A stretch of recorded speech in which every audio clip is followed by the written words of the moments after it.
বলবে ও জিব্রাইল যাও, আল্লাহু আকবার বলে, ও জিব্রাইল যাও আমার হাবিবের কাছে গিয়ে বলো যারা নাকি বিন্দু পরিমাণ ঈমান নিয়ে কবরের মধ্যে আসে তাদেরকে আমি আল্লাহ মাফ করে দিলাম। আল্লাহু আকবার বলে আমার নবীজি সিজদার মধ্যে ছিলেন। জিব্রাইল আলাইহিস সালাতু ওয়াস সালাম বলেন, ও নবীজি আল্লাহ তাআলা বলেছেন আপনার উম্মতকে ক্ষমা করে দিয়েছেন।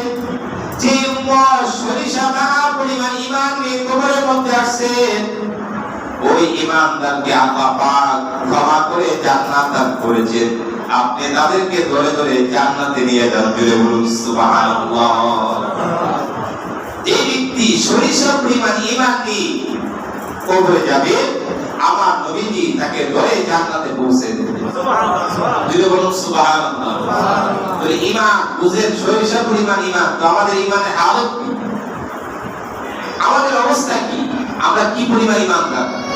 নিজেকে একটু চিন্তা করে রাত্রে বালিশের মধ্যে মাথা লাগাইয়া যে আমি কি পরিমাণ ঈমানদার, আমি কতটুকু ঈমানদার হই না, তাহলে আমি কি জান্নাতি মুসলমান না জাহান্নামী মুসলমান? আমরা নিজেই টের পাই, ঠিক কিনা বলি? আল্লাহ পাক আমাদেরকে যেন সবাইকে জান্নাত নসিব করে। আল্লাহ পাক যেন আমরা যারা বুঝতেছি সবাইকে যেন এক জান্নাতে প্রবেশ করার তৌফিক দেন। আমাদের জীবনের গুনাহ যেন আল্লাহ মাফ করে দেন। হাদিস শরীফের মধ্যে আসছে তিনটা অবস্থা হবে, ভয়াবহ অবস্থা। আম্মা জানা এসা বলেন, হুজুর আমাদের কথা কি আসলে ময়দানে আপনার স্মরণ থাকবে না? আমার নবী বলে রায়সারে তিনটা অবস্থা, ভয়াবহ অবস্থা হবে। একটা হবে যখন নাকি আমলনামা ওজন দেওয়া হবে। যখন আমলনামা ওজন দেওয়া হবে তখন মানুষগুলা টেনশনে থাকবে তার আমলনামা কি ভারী হয় নাকি হালকা হয়ে যায়, সেই দিকে মানুষগুলা পেরেশান থাকবে।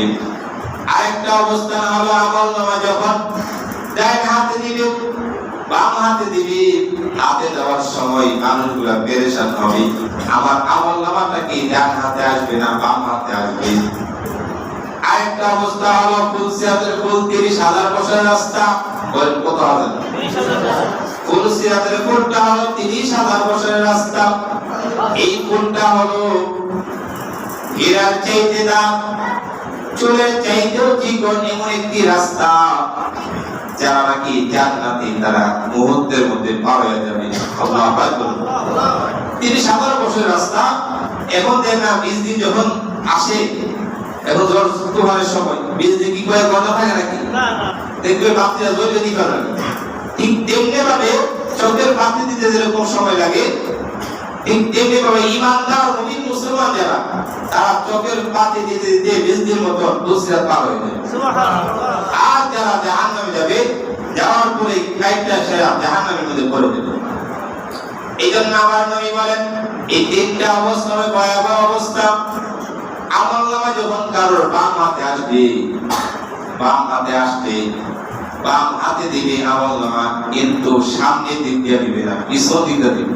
ওদিকে আপনার আমলনামা যখন আসবে বাম হাতে, এই সামনে দিক দিয়ে দিবে না, আমলনামা দিবে পিছন দিক দিয়ে। এখন পিছন দিক দিয়ে কিভাবে দিবেন? আল্লাহ নবী বলেন তার বুকটা ছিদ্র করবেন, বুক ছিদ্র করে বাম হাতটা বুকের ভিতরে ঢুকাই দিবেন, পিছন দিক দিয়ে বাহির করে দিবেন। এখন দেখবেন কিভাবে? আল্লাহ নবী বলেন গালটা তার মুছকায় দিবেন, নাফরমানের গাল। এই গাল মুছকায় দেওয়ার পরে পিছন দিক দিয়া সে তাকায় দেখবে বাম হাতে তার আমলনামা।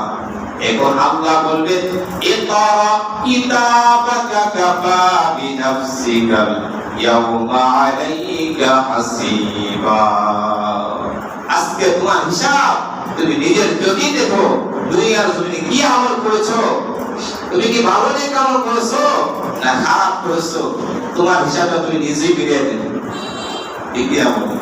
আমরা কি ভালো কাজ করেছি না খারাপ কাজ করেছি, জীবনের শুরু থেকে নিয়ে আমাদের হায়াতে জিন্দেগি যতদিন আল্লাহ বাঁচিয়ে রাখেন সব আল্লাহর কাছে রেকর্ড আছে না নাই?